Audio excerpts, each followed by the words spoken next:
I keep asking myself, where do I see Kenya in the next coming 20 years? And the answers that I usually get revolving my head is the fact that most of us Kenyans have become more of a production country rather than a consumer. Gone are the days whereby we used to finish schools and the only thing that will come in our minds is employment. Nowadays, most people, while in school, they keep on thinking of business ideas that they can help themselves even to grow a little bit. So I'm thinking that Kenya is becoming more of a production country since most of us are involving in businesses and most of us are coming up with creative activities. And if we're gonna keep that in mind and do what is necessary and also educate our kids, like CBC thing is really working since these kids are growing up knowing these small activities, knowing things they can do with their hands just to keep them surviving. And that is becoming so good, keeping in mind that your kid is growing up knowing that they can do things with their hands and this is gonna give them money. And I hope that in this coming 20 years, Kenya is gonna be like China. You know why I admire China? When these kids are born, they're born in a world whereby they know that things are made with their hands, they know how to produce things, and they know that other countries depend on these things just to grow. In today's video, I'm gonna talk about business ideas. You can start with as little as 5,000 Kenyan shillings or even 10,000.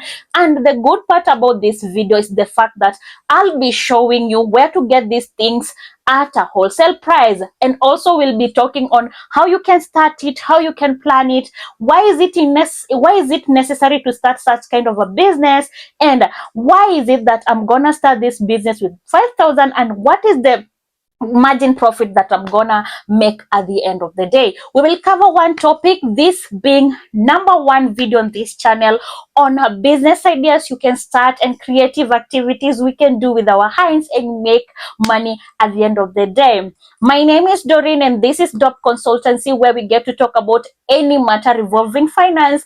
If these are the kind of videos that you would love to watch in future, make sure that you click the subscription button, become a family here, and let's share on these ideas. Without wasting any of your time, we're gonna speak on this number one business idea. I'll be putting a video here on where you can get these things at a wholesale price, and please make sure that you check on the description box if you want to get the contact of suppliers in Nairobi. We can get things at a wholesale price. It only goes for 200 shillings, the soft copy of the book. In today's video, we're gonna cover topic known as, or we can call it, serious business. Okay, why is it necessary to start such kind of a business? Number one, it's a consumable product, and most of us depend on that to survive. Like, we need to eat in order to survive, right? And that is what we call a niche when it comes to business. So if you're out there, you have been wondering which kind of a business you should start, please keep in mind that within Nairobi or even outside Nairobi, people depend on cereals. And when I talk about cereals, I'm talking in general. Okay, what do I mean? We need sugar, you can get it at cereal place. We need rice, we need beans, we need maize, we need all sorts of cereals to survive. Even unga, right? We need to eat ugali, like most people need to eat, or human beings need to eat just to survive. And that's why you should start such kind of a business. And a serious business doesn't necessarily need a good location. You can start it anywhere, because whenever you are around people, whenever you are around schools, whenever you are around churches, people will always consume these things. And make sure that you get them at a wholesale price so that you can resell them at a retail price and you can make a few coins on top of that.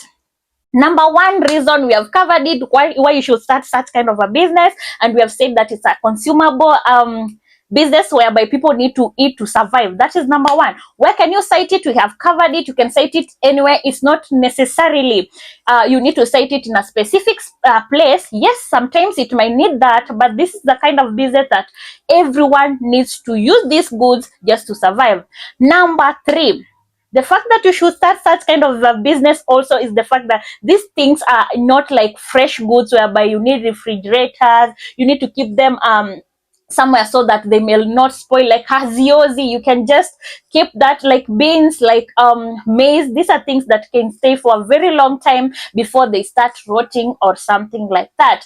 But you can also market yourself out there. Okay, it's always good. And nowadays everything has changed. There is social media whereby you can always put the information out there and it will go viral. We have social handles like Facebook, we have TikTok, we have YouTube, we have so many places you can post your stuff, you can market yourself very well, and you're gonna make sales. So that is very, very important to think about when it comes to business.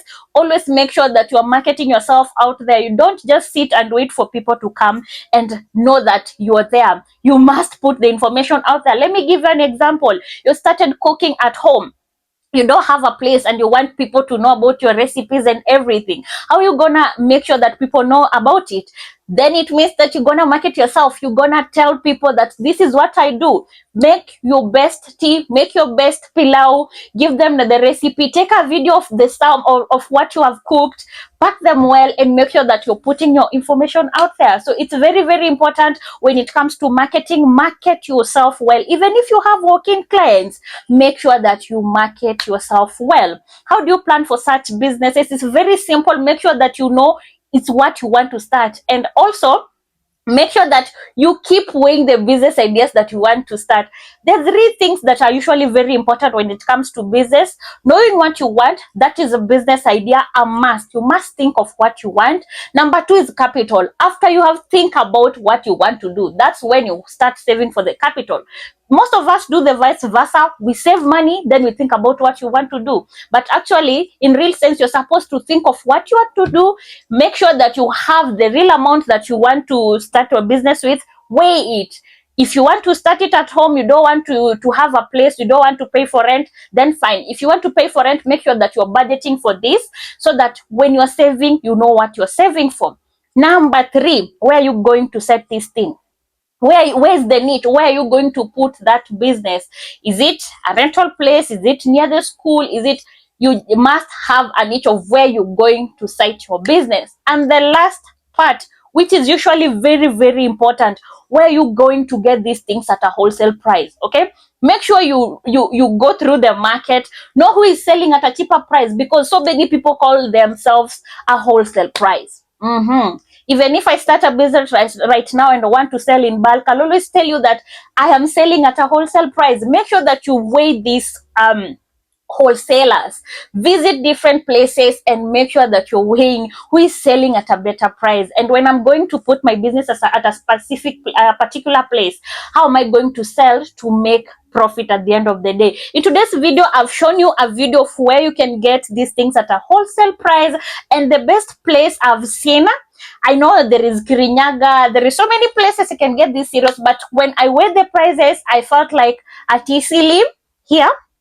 Okay, it's just I'm showing you even the direction, so make sure that you're very keen when you're watching this video, and I'll be leaving the number out there. If you want to get the wholesale prices list, you can always contact me. So this is where you can get different varieties of cereals. Like, he has different varieties. When I mean that you have choices on what to take, I mean it. Okay, make sure that you're getting his number. He sells cereals, different kinds, everything at a very, very nice place. And this is where most wholesalers or most retailers get their things at. Okay, it's at Isili, and as I've said, I'll share the number after this video. So number one business you can always consider to start, and if you have your 5,000, you're good to go, because it's not a must you put it maybe you start it with a rental place. You can always market yourself. You can visit places and places and tell them that this is my, you can just take sample, like, let's say for example, different types of rice. Just take half. Then you can go around hotels and tell them that this is the rice that I sell. You can just make sure that you try it. So if it's good, I'll always supply the rice to you. Even schools, this is a very nice niche, and it's not a must. As we said, you have a rental place, and it's a business that you can start with as low as 5,000. And if you have a bigger amount to start with, you can always start with 30,000, 60,000, and 100,000. It just depends with what you have at hand. So as we approach the end of the year, I know most of you have saved, and right now you're just wondering which kind of a business you can always start. Please make sure that you're following this series. This is series number 1, and I'm your host, Dop Consultancy. With any question that you guys want to ask, make sure that you're commenting on the comment section so that I'll know which topic to cover next. Until next time, have a nice day.